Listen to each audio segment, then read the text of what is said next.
गर्मी हो रही है, धूप भी बहुत तेज है, लेकिन वोटिंग करने आना बहुत ज़रूरी था।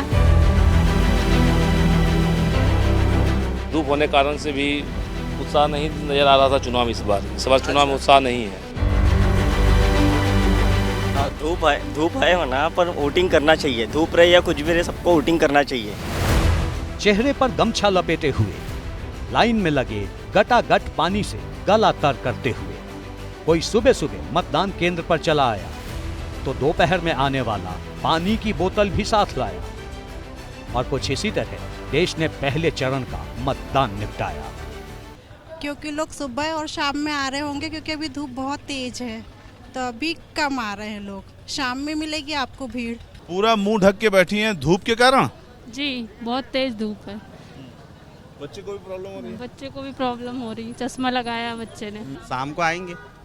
धूप के कारण सर गर्मी ज़्यादा पड़ रही है। इतनी धूप है, इतनी धूप में भी आप यहाँ पे वोटिंग करने आए, गर्मी हो रही है? जी हाँ, गर्मी हो रही है, धूप भी बहुत तेज है, लेकिन वोटिंग करने आना बहुत ज़रूरी था। आप बताइए।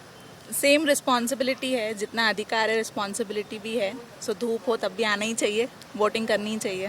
आप बताइए, धूप की दिक्कत हो रही है? धूप है फिर भी अच्छा है, वोटिंग के लिए इतना धूप के इंसान बस सही कर लेता है। वैशाख की तपती दोपहरी में 21 राज्यों की 102 सीटों के लिए वोटिंग हो चुकी है। अभिमन्यु बनकर देश के वोटर ने चुनावी चक्रव्यूह का पहला द्वार पार कर लिया है, लेकिन अभी 6 द्वार और बाकी हैं। जिस्म की खाल सुखा देने वाला जेठ का महीना भी बाकी है। लिहाजा सवाल मुफीद है कि तापमान बढ़ने का वोटिंग परसेंट पर असर होगा क्या? गर्मी बढ़ने के साथ मतदान बढ़ेगा या घटेगा? भीषण गर्मी में चुनाव पर वोटर फैक्टर क्या कहता है? ये सवाल इसलिए क्योंकि अप्रैल के महीने में ही उत्तर भारत में सूरज आग उगलने लगा है। कई इलाकों में तो पारा 40 के पार तक हो चुका है। लोकतंत्र के तप का अभी तो आगाज है। पहले फेज की ही वोटिंग हुई है। 6 चरणों का चुनाव बाकी है। दूसरे फेज में 13 राज्यों की 89 सीटों पर वोटिंग है। असम, बिहार, छत्तीसगढ़, कर्नाटक, केरल, मध्य प्रदेश, महाराष्ट्र, मणिपुर, राजस्थान, त्रिपुरा, यूपी और पश्चिम बंगाल वो राज्य हैं जहां 26 अप्रैल को वोट डाले जाएंगे। मई के महीने में चुनाव के 4 फेज होंगे तो 1 जून को आखिरी चरण के लिए मतदान होगा। जाहिर है जैसे जैसे पारा चढ़ेगा देश का सियासी माहौल भी गर्माएगा, लेकिन जब अभी से लू चलने लगी है तो आगे क्या हाल होगा? गर्मी में वोटर घर से ही न निकला तो क्या होगा? इसी सवाल ने नेताजी के माथे पर शिकन ला दी है। गर्मी का ग्राफ जितना ऊपर जाएगा, भाजपा की सीटों का ग्राफ भी ऊपर जाने वाला है। इस बार 97 करोड़ से ज्यादा मतदाता वोट डाल सकते हैं। देश भर में 10 लाख के करीब पोलिंग बूथ बनाए जाने हैं। 1 जून तक 7 चरणों में चुनाव होंगे। मतलब इस बार 46 दिन तक चुनाव होने हैं। 2019 में 36 दिन तक चुनाव प्रक्रिया चली थी, लेकिन गर्मी का असर भी दिखा था। जिन राज्यों में हीट वेव का असर था वहां 70% से कम वोटिंग हुई थी। मसलन 2019 में बिहार में 57%, उत्तर प्रदेश में 59%, दिल्ली में 60%, महाराष्ट्र में 61%, राजस्थान में 66% और झारखंड में 67% लोगों ने वोट किया था।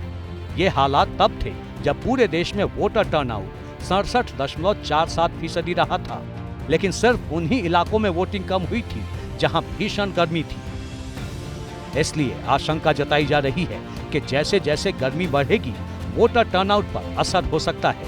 खासतौर से भयंकर गर्मी में बुजुर्गों, महिलाओं और दिव्यांगों को लंबे वक्त तक लाइन में लगने के दौरान दिक्कतों का सामना करना पड़ सकता है। जानकारों की राय जानना भी जरूरी है। सुनिए।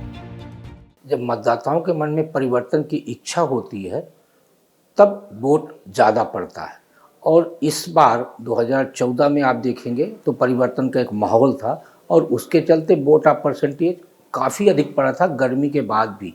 लेकिन इस बार क्योंकि माहौल कहीं भी सरकार विरोधी नहीं दिख रहा, मतदाता को भी ये लग रहा है कि सरकार नरेंद्र मोदी की बन ही रही है, इसलिए ना किसी तरह का नकारात्मक माहौल है और ना ही उतना उत्साह दिखाई दे रहा।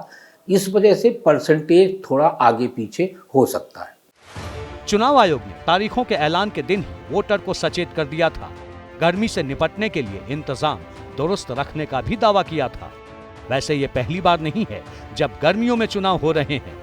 इस सवाल का जवाब पिछले 8 लोकसभा चुनावों से मिल जाता है।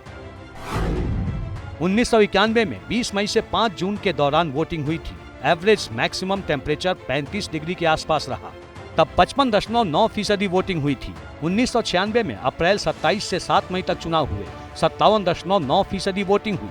1998 और 1999 में सर्दियों के दौरान वोटिंग हुई। दोनों बार वोटिंग प्रतिशत 60% से ज्यादा रहा। 2004 से 2019 तक अप्रैल मई के दौरान ही वोटिंग होती रही है। 2004 में 58%, 2009 में 58.2% वोटिंग हुई, लेकिन 2014 में 66.4% रिकॉर्ड वोटिंग हुई, तो 2019 में रिकॉर्ड 67.4% वोट पड़े। यानी गर्मी का वोटिंग परसेंट पर ज्यादा असर नजर नहीं आता है। इस बार भी पहले फेज में हुई वोटिंग से साफ हो चुका है कि गर्मी से मतदान पर कम ही असर हुआ है। लेकिन आगे के चुनाव में क्या होगा, इसे लेकर यूनिवर्सिटी ऑफ लंदन की एक रिसर्च सामने आई है। रिपोर्ट में 2008 और 2017 के विधानसभा चुनाव में वोटिंग के ट्रेंड को लेकर रिसर्च की गई है। रिपोर्ट के मुताबिक चुनाव के दौरान गर्मी में 1 डिग्री की बढ़ोतरी 1.5% तक मतदान बढ़ा देती है। यानी अगर सामान्य से 1 डिग्री ज्यादा तापमान होता है तो 1.5% ज्यादा लोग वोट देने घर से निकलते हैं। सवाल ये है कि इस बार लोकसभा चुनाव के दौरान भी यही ट्रेंड बरकरार रहता है तो क्या होगा? अगर 1.5% वोट बढ़ेंगे तो किसके खाते में जाएंगे?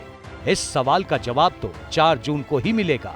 लेकिन इतना जरूर है कि जैसे जैसे पारा चढ़ेगा, देश में चुनावी सियासत के तेवर भी गर्म होते जाएंगे।